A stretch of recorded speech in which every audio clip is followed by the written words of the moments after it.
Just a couple of items for all of you at the top. We tried to wait until after the backgrounder on the India bylaw as well, so hopefully you were able to listen in on that. Today, as part of the fight to help Americans deal with high costs, the Vice President is announcing new actions to protect consumers and lessen the burden of medical debt on American families. She'll be joined by administration leaders, including HHS Secretary Becerra, CFPB Director Chopra, and OMB Director Young. Medical debt is now the largest source of debt in collections, more than credit cards, utilities, and auto loans combined. But it is not just a financial issue. It can have negative health effects too.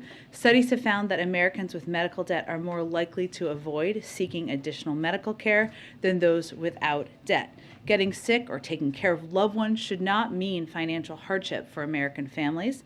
That is why the administration is going to hold medical providers and debt collectors accountable for harmful practices, reduce the role that medical debt plays in determining whether Americans can access credit, help over 500,000 of low-income American veterans get their medical debt forgiven, and inform consumers of their rights. These actions come on the heels of the President's April 5th executive order on access to affordable, quality health care coverage. Also wanted to note that today our administration launched a rural infrastructure tour to double down on the President's unwavering commitment to building a better America where rural communities thrive. The White House released a rural playbook to help state, local, tribal, and territorial governments in rural areas unlock the historic investments from the President's bipartisan infrastructure law. This playbook offers a what, when, where, and how to apply for funding under the law, making it easier for rural communities to plan and compete for federal resources that create good-paying jobs and generate economic opportunities. Secretary Holland is kicking off the tour in Boulder County, Colorado today, and during the month of April, cabinet members and Biden administration officials will travel to dozens of rural communities to talk about how we are unlocking bipartisan infrastructure law investments and federal resources to make sure they reach rural areas across America. This tour includes the President's trip tomorrow to Menlo, Iowa, outside of Des Moines, to discuss the administration's actions to lower costs for working families. There, President Biden will make an announcement on actions to reduce the impact of Putin's price hike and build a better America with investments in rural communities from the bipartisan infrastructure law. And welcome back, Corinne. Her first day back. We're very thrilled to have her back here with us in the briefing room. Okay, with that. I've got three things, hopefully, pretty quickly. As you just mentioned, the President's going to Iowa as part of the Rural Playbook launch. He's visiting a state that he lost during the 2020 campaign, and he's going to a county that was even more voting Republican last time.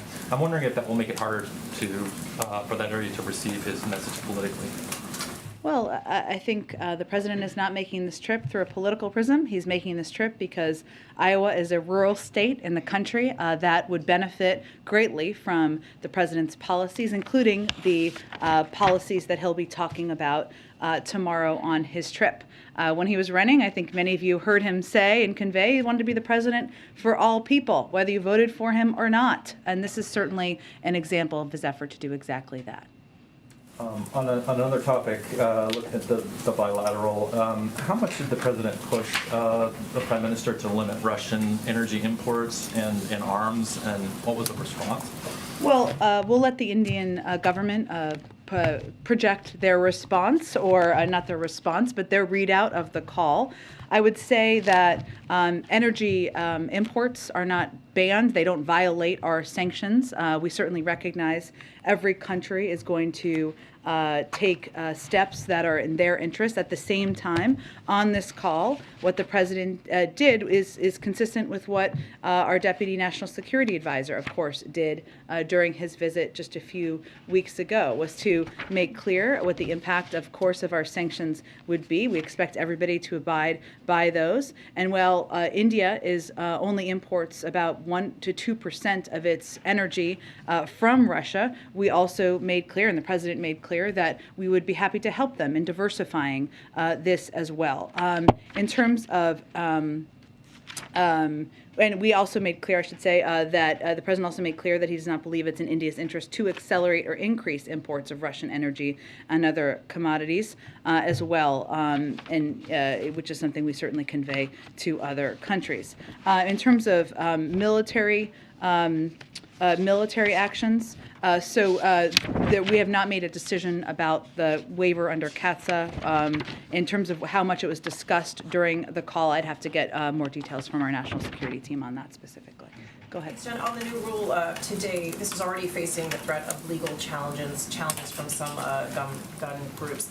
Given those threats, are you bracing for legal challenge, and when do you realistically expect to see this new rule take effect, given those challenges? Well, let me first say that this rule, or the intention to put this rule forward, was announced, as you know, some time ago, and there was a lot of response to it, 250,000 comments, which is, of course, a lot to go through.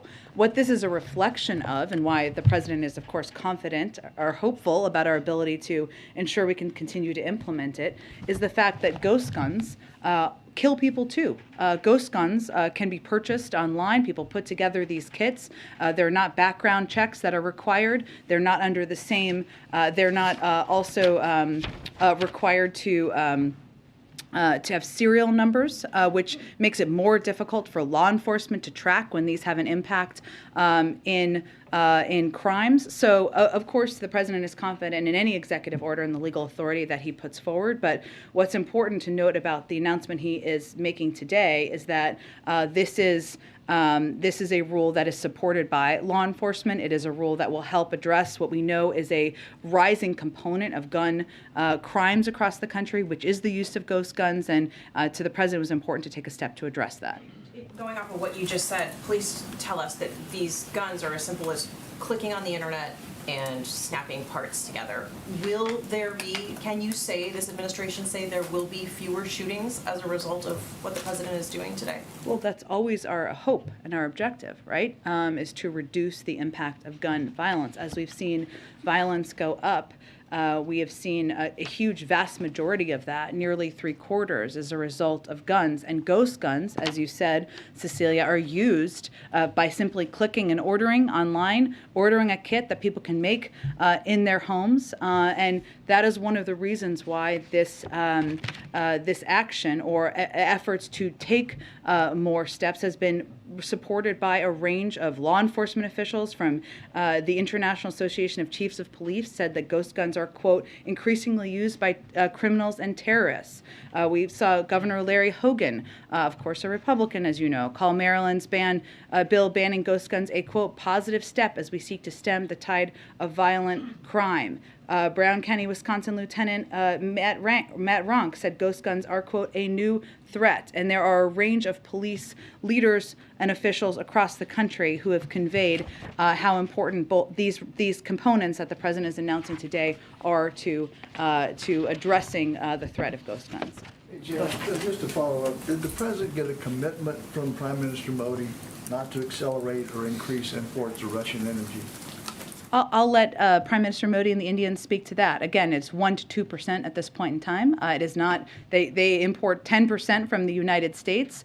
It is not a violation of any sanctions or anything along those lines. It was a constructive, direct conversation, but I will let them speak for themselves. And secondly, the president said he wanted to meet Prime Minister Modi in Tokyo on or about May 24th. What else can you tell us about this trip?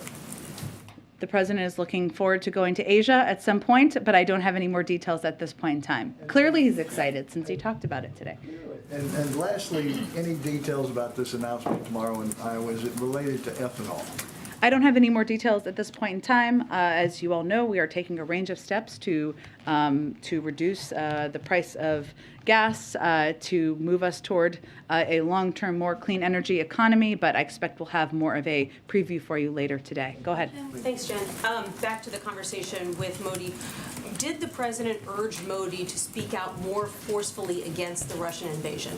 Well, we have seen the Indians do exactly that more recently, as they did as it relates to the horrific photos that we saw around Busha. We've seen them take steps to provide humanitarian assistance and a range of assistance, but it is something we always encourage leaders to do, to speak out, to be vocal, to ensure they're on the right side of history. But this was a constructive call. It was a productive call. It's a relationship that is vitally important to the United States and to the president. I would not see it as an adversarial call. And then I understand you want to let the Indians speak for themselves, but was the president seeking a promise from Modi that he wouldn't look to increase oil purchases from Russia?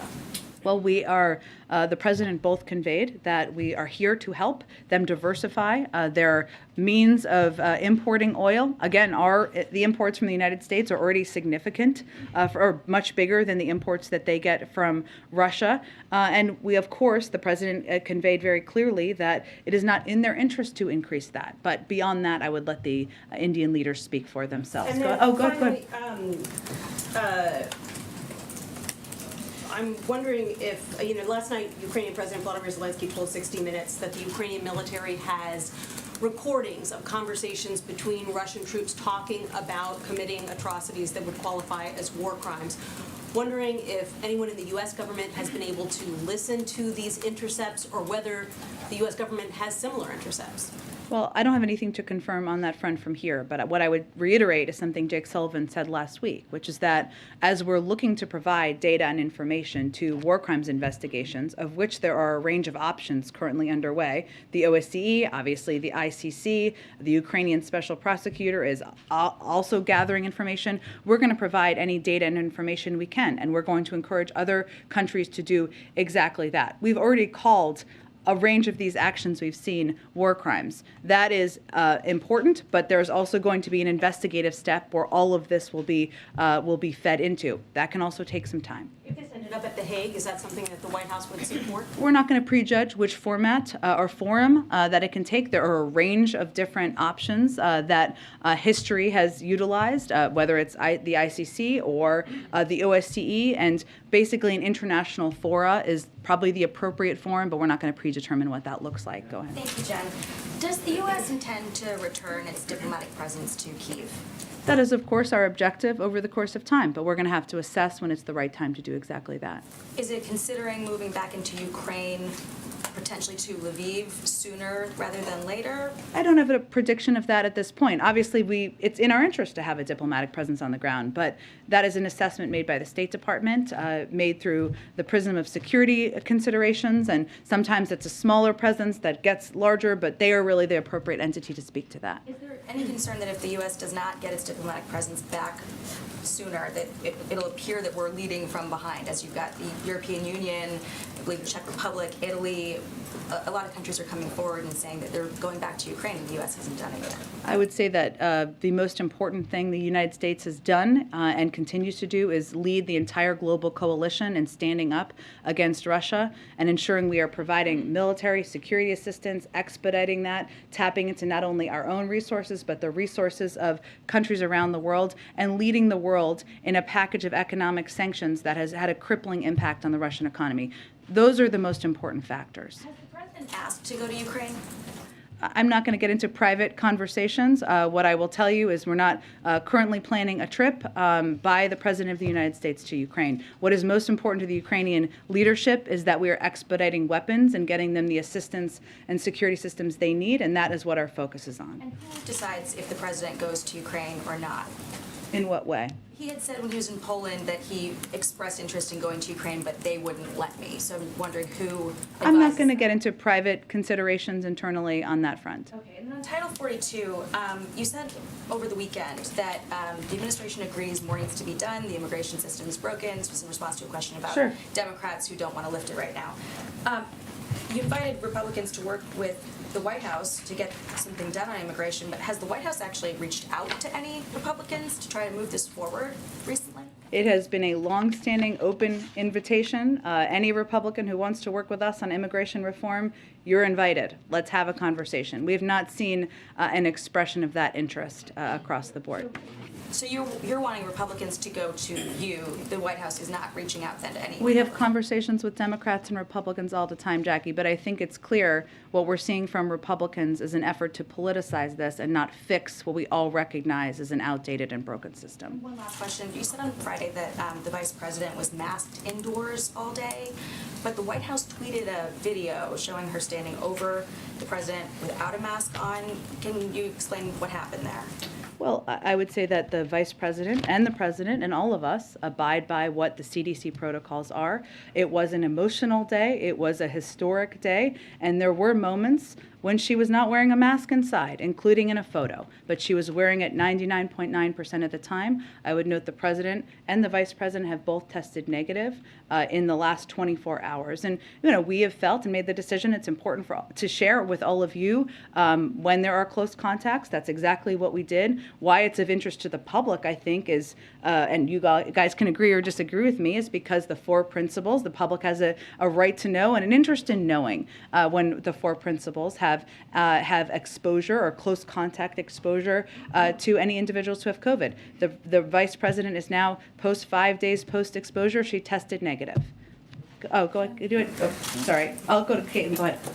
Go ahead. Sorry, I jumped around. I didn't mean to. Go ahead. Speaking of India's response to Russia's invasion, they have abstained from several votes at the United Nations condemning the invasion, suspending Russia from the Human Rights Council. Did President Biden raise that during their call today? I don't have any more details beyond what was raised or briefed out in the background call. Obviously, the call concluded. We just did a briefing call. I don't have any more details beyond that. So you can't say if President Biden asked them to condemn the invasion? They have condemned the recent horrific atrocities we saw in Busha, and certainly, as we see more, we expect them to do exactly that as well. What does the U.S. assess this new Russian general overseeing the invasion will mean for it going forward?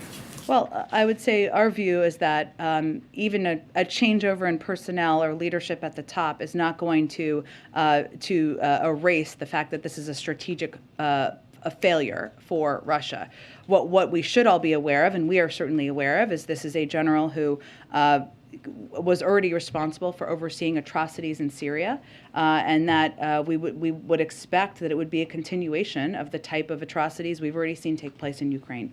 But again, they have not. It is not gone as President Putin has planned, and we don't expect a change in personnel would change that. Are you concerned it could get worse?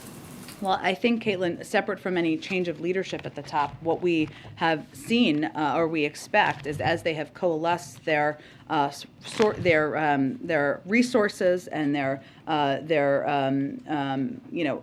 all of the resources that they have into most of them, I should say, into eastern Ukraine, we certainly expect that they will seek to surround and overwhelm Ukrainian forces in that part of the country. We expect Russia will continue to launch air and missile strikes across the rest of the country to cause military and economic damage. And we expect this stage of the conflict could last a long time, and we should have no illusions that Russia is going to adjust their tactics and make them less brutal. And certainly changes in leadership reflect a continuation of the type of atrocities we've seen, or the type of approach that we've seen and we've also predicted from the beginning. And just to follow on Jackie's question, what is the threshold for reopening the U.S. Embassy in Kyiv? I'd point you to the State Department if they have any more specifics they want to outline publicly. Obviously, we want to have a diplomatic presence on the ground. That's always going to be our objective. Go ahead. Oh, Kelly, go ahead. It's been years since there's been a confirmed ATF director, Yeah. and what do you think will be different now with this new nomination the president's putting forward? And do you think the absence of that kind of leadership has had any part in the increase in gun violence the country has seen? Well, it's hard for me to make a conclusion, or us to make a conclusion on that from here. But what we know is that having confirmed leadership leading any agency, including one as important as the ATF, always is going to make the systems, the processes, the ability to get policy making done more efficient and effective. And there's no question it's a net positive to have someone confirmed to lead ATF. I would say that Steve, who is our nominee or announced a nominee, is a highly qualified candidate with decades of law enforcement experience, including through partnerships with the ATF to prosecute complex cases and take down violent criminal gangs. He's received bipartisan support from law enforcement leaders. He was confirmed unanimously when he was nominated to serve as a federal prosecutor. And our view is that if Republicans are about getting tough on crime, as we are, and keeping our communities safe, they should support a career prosecutor like Steve Dettelbach, who can make ATF more effective in getting guns off our streets and stopping criminals. And it's in all of our interests to have a confirmed nominee, and we think he is eminently qualified to do exactly that. And just to follow on the issue of the vice president and the masking, a couple of times you've cited emotional day, important role she was playing. You're not saying that those things are reasons to not follow CDC guidelines? Absolutely not, and I appreciate your question on that. What I was conveying is that while she has worn a mask, as is protocol, and as is our expectation of everyone from the vice president, the president, all of us on down, if you have a close contact, that there was a photo, as Jackie said, and there are moments when she was human, and she didn't have a fat mask on in a photo, but she has worn the mask, and certainly that is what we want to convey to the American people. Is it because of the photo, because it's an important day and the photo will live for decades, that we all understand? I mean, I'm wearing a mask today, I don't always wear a mask. Yeah. Is that the reason? I think it was a decision made in the moment, but it doesn't mean that we don't all try to be model citizens here and abide by what the CDC protocols are and requirements. And I conveyed and wanted to reiterate that she did test negative, in case those of you had not seen that, because she now is at that 5-day past the close contact. Yeah. Go ahead. Oh, Jen? Thank you. Pakistan's Prime Minister Imran Khan was deposed this weekend following a no-confidence vote in Parliament.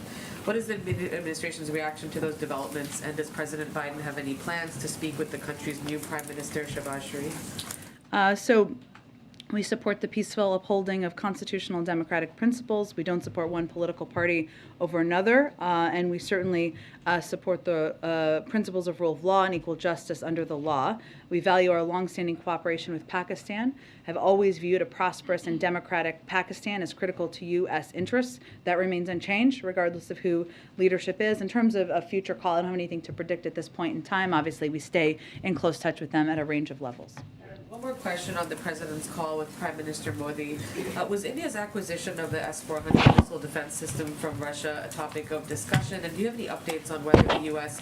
would impose sanctions that would be triggered under CAATSA or issue a waiver should India go through with that purchase? Yeah, I don't have an update, as I said, kind of to an earlier question on the CAATSA waiver that would be required. I don't have an update at this point in time. I can see if there's more to report out to you for the end of the day. Go ahead. Tomorrow is CPI day. It's probably obviously going to capture the start of the war and pretty significant spikes in energy. Can you give us a sense of what you're expecting and what, if any, change this will make for what talks may or may not be going on with the Hill on what pieces may or may not be passed of a bill that may or may not have a name? I don't know. Sounds very hypothetical and hopeful. Okay.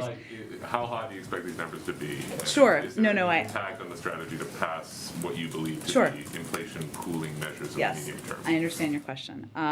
So because of the actions we've taken to address the Putin price hike, we are in a better place than we were last month. But we expect March CPI headline inflation to be extraordinarily elevated due to Putin's price hike. And we expect a large difference between core and headline inflation, reflecting the global disruptions in energy and food markets. So core inflation doesn't include energy and food prices.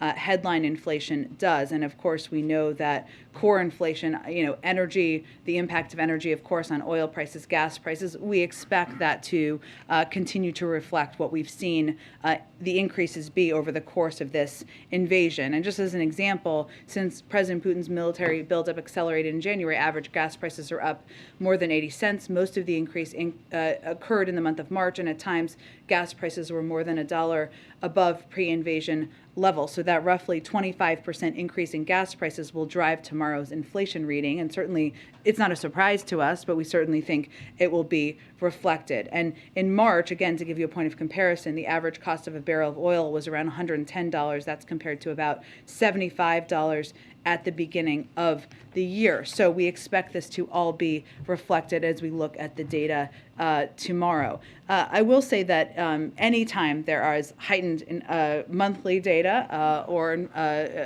inflation reporting or numbers, it is a reminder to us, to our allies on the Hill, and hopefully to many of the American people, that we need to do more to reduce costs for the American people. We have, of course, legislation that could do exactly that, cut the cost of child care, of health care, of elder care. These all have enormous impacts on people's budgets, on when they're doing those calculations at their kitchen table, and certainly this data will be a reminder of the need to do something and take additional steps.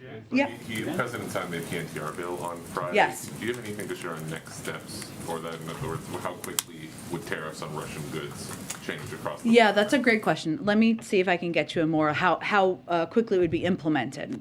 When they would see the tariffs, as you're asking. Yeah. Right. Okay. And finally, the announcement this afternoon on guns, of course, backdrop to this is a lot of cities are seeing significant instances of gun crime or violent crime more generally. Can you give us an update of where the administration stands on a push for a police reform package to pass through Congress? Are those talks ongoing at all?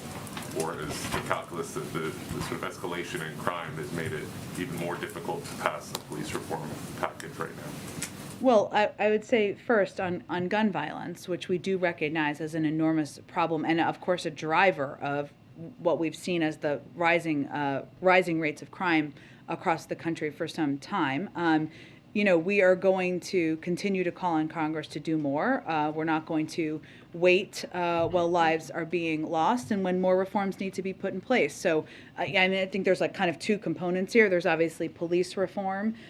There were bipartisan conversations. We sort of paused on our review of an executive order for that period of time out of respect for that process. Obviously, that's not a process that is rapidly moving forward. We're continuing to review and have every intention of the president signing an executive order on police reform. I would note that we have also taken steps from the Department of Justice to ban chokeholds and take other steps that we have the capacity to do from the federal government. But in order to make reforms impactful over the long term and more expansive, we need legislation. On guns, we have also taken steps. The president has done more to fight gun violence and keep our communities safe than any president in history in his first year in office. This is obviously an issue that is close to his heart, something he's passionate about and has been for decades. And choking off the supply of guns being used in crimes, including by cracking down on gun traffickers and firearms dealers who are selling guns illegally, is one of the steps we've taken. But also we've taken steps to put more cops on the beat, investing in proven community-based programs to make our streets safer, doing all of this to prop up while also supporting reforms, local police, make sure they have the funding they need, while also putting in place, in whatever capacity we have, gun reforms measures, as the president is doing today, to help address some of the rising impacts like ghost guns. Your assessment that right now there's no appetite in Congress to pass the George Floyd policing bill? I don't want to speak for Congress, and so they can speak for that and what they think the potential is. And obviously, we're going to continue to advocate for that, to push for that, to press for that. But we're not going to wait to take additional steps that we have the executive authority to take. Go ahead. Jen, if I can circle back to the call that the president had earlier today with the Prime Minister of India. A senior administration official did brief us earlier today and said that we haven't asked India to do anything in particular. This was on energy imports, but then later said we don't think Russia should accelerate imports from Russian oil. So can you tell us, did the president explicitly ask not for an acceleration of Russian oil? It's more, as it was articulated, and I just articulated, I hope maybe not clearly, about conveying that we don't think it's in their interest to import more Russian oil. They're only importing 1% to 2% at this point in time. We're here to diversify and help them diversify, as we've done with other European countries, should they make that choice to do. They're not violating any sanctions by importing oil. It's a decision we made from the United States, but we also recognize different countries have their own calculations. It was not an explicit ask. It was conveying exactly how I just described it. Can I ask you one other question on inflation? You were referring just a minute ago to the consequences of Russia's invasion of Ukraine and Vladimir Putin. I know we've often heard the administration refer to Putin's price hike. I just got back actually last week. I was out in Michigan talking to a lot of voters who told me that they feel like inflation has predated the war. And I'm curious how the administration just squares this all together. I mean, many voters do feel that inflation, and correctly so, predates the war, and it can't all be blamed on Vladimir Putin. We talked about inflation long before there was an invasion, but we also know that factually, if you look at the data, the average gas prices are up $1.80 to $1. It's about a 25%. We've seen increase in gas prices since the start of this invasion, and we know energy prices is a big driver of the inflation data. So that's if you look at the economic data. It doesn't mean I'm not suggesting every person in this country looks at data and assesses in that way. They assess how they feel and what the impacts are on them. We've long talked about, since at least I started this job, since the president came into office, the impacts of the pandemic on supply chains, how that's impacted a range of costs, and steps we're taking to address those, whether it's ensuring there's our goods moving through ports, or other steps we can take to ensure there are, we fund chips manufacturing, because autos and the production of autos, maybe this was a case or an issue when you were in Michigan, has definitely been a driver over the course of time. So there's a lot of different issues, but there's no question that energy prices continue to be month by month a driver of inflationary data. And we know that since the start of this invasion, because of the reduction of oil in the supply in the global oil market, from Putin's invasion, that is a big driver. Go ahead. Jen, thanks so much. Just circling back to Kelly's question about the new ATF nominee. Can you describe any outreach that's been done to the Senate to ensure that the confirmation process goes more smoothly than it did to the last selection? Well, because we're just announcing him today, I would expect it would be from here forward, right? Obviously, there are notifications that happen in advance of any announcement, but certainly we feel that he is somebody who has been supported from had bipartisan support in the past, is broadly supported by a number of police groups, and that he's an excellent candidate to lead ATF. But I wouldn't validate a process going awry. I think it's more about whether or not Republicans in Congress feel that there should be a head of the ATF, and we believe there should be, and this is a person who is eminently qualified to do that. Did that notification process include Senator Manchin's office? I'm not going to get into specifics of the notification process, but obviously since he's just making this announcement today, I would expect that the outreach picks up from here. Okay. And then just on the president was photographed over the weekend in Washington, D.C. wearing a mask. I just wanted to, if you could go through like when he masks and when he doesn't. Would it appear that he did not have a close contact, but correct me if that's wrong? He did not, but we all make decisions. Some people in here are wearing masks to make them more comfortable, or because they chose to that day, or maybe they're going to be around family members or people who may be immunocompromised or vulnerable, and the president makes that decision, as we all do as well. Go ahead. Jen, could I just ask a kind of a broader question related to the Modi meeting? Sure. You've talked a lot about the president's leadership in terms of assembling a global coalition against Russia, but that global coalition isn't really global in the sense that there are many countries out there, India is one of them, that hasn't really joined, hasn't really taken a side. They've sort of adopted a neutral stance, as Caitlin mentioned, the votes in the UN, including the most recent one on kicking Russia out of the UN Human Rights Council. So, do you all consider India an example of a kind of failure to broaden the coalition to countries like India beyond the sort of core European countries? And if so, was this call used, or does the president see pressure to use a call like this to expand that global coalition even further, so that Russia doesn't have the kind of lifelines that it needs to escape the sanctions and the like? Well, I would say building far more than 50% of the world's GDP into a global coalition is hardly a failure. I don't think anyone would call that a failure. But what India has done to date, and our objective, and part of the objective of a phone call like this, is to have a diplomatic conversation to build on this, right? Recognizing that countries go at different paces and taking steps to support countries like Ukraine. What India has done to date is they have condemned the killings of civilians in Bucha. They've supported calls for an independent investigation. They've provided over 90 tons of humanitarian relief material to Ukraine and its neighbors, to include medicine and other essential relief. Earlier in the conflict, they also used its resources to evacuate almost 150 foreign nationals for 18 different countries. So part of our objectives now is to build on that and to encourage them to do more. And that's why it's important to have leader-to-leader conversations. Jan? Go ahead. The mask mandate for public transportation like trains, buses, Yeah. and airplanes expires next week. Does the White House or the administration have any plans on extending that? Well, it's a decision made by the CDC, so they will make that decision, and I'm not aware of a decision being made at this point, but I would certainly point you to them. Go ahead. I'd like to switch gears here. Do you have an update on Brittany Griner?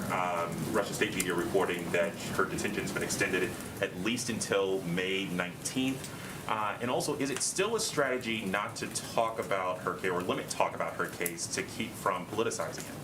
So the State Department will have the most up-to-date information. I think it's been out for some time, the extension of her detention there. We typically don't talk about cases in advance of having a Privacy Act waiver. Once we had a Privacy Act waiver, we can talk about it more. But historically, and having formerly served at the State Department, it is not typically constructive to talk a great deal about these cases of individuals who are detained.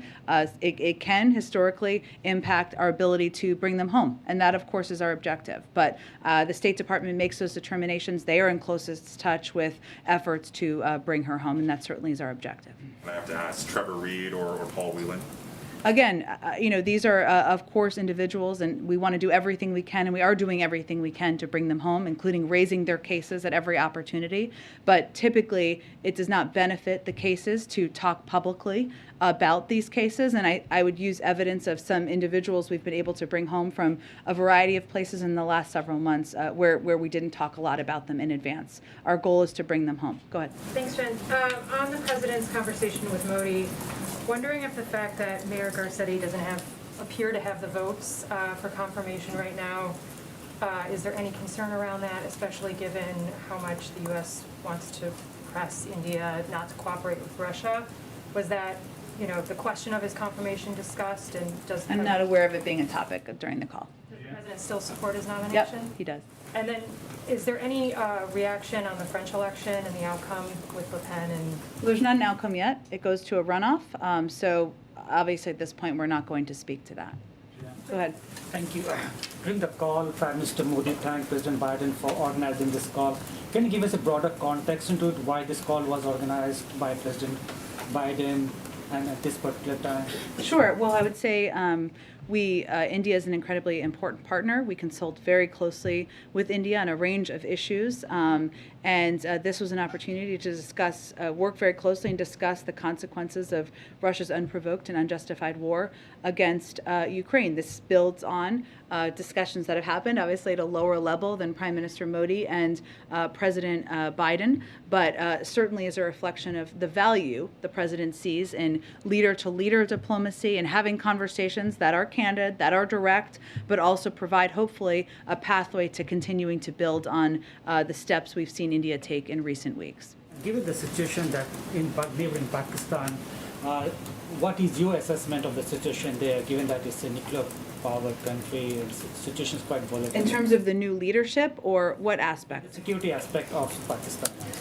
I don't have a new assessment from here to offer. I would point you to the Defense Department. Go ahead. Thanks, Jen. Several Parkland parents, including Manuel Oliver, who was taken into police custody at the White House in February while attempting to get the president's attention, will be attending today's Rose Garden event. Does President Biden have any plans to meet with Oliver or any of the other Parkland parents at the gun violence prevention event?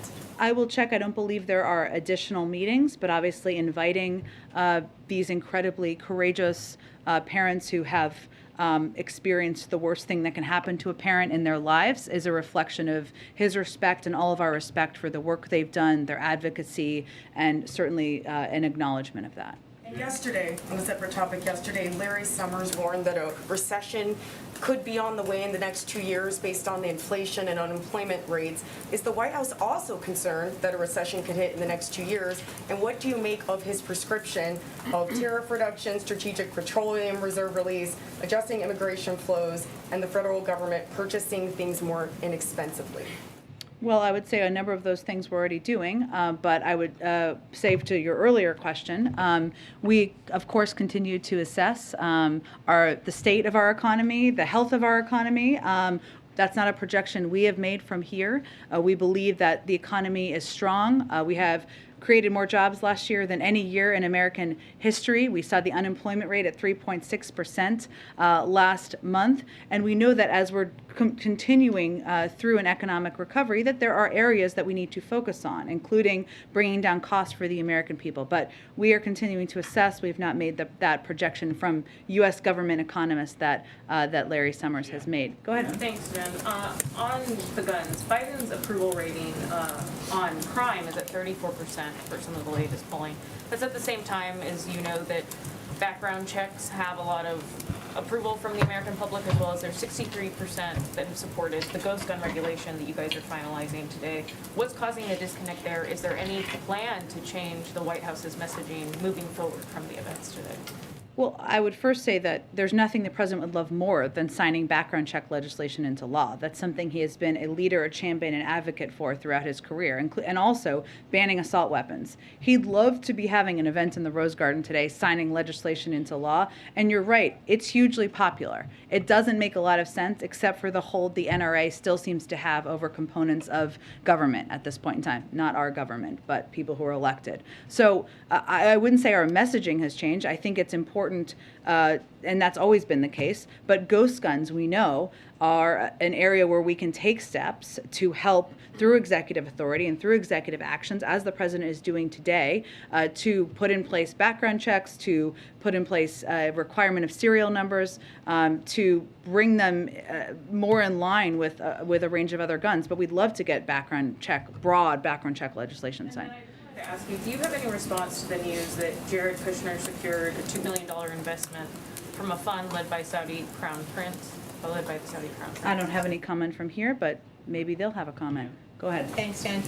Going back to the Ukrainian-Russian war, Austrian Chancellor Karl Nehammer is meeting with Putin in Moscow. What does the administration have to say about that? What does the president think that will achieve?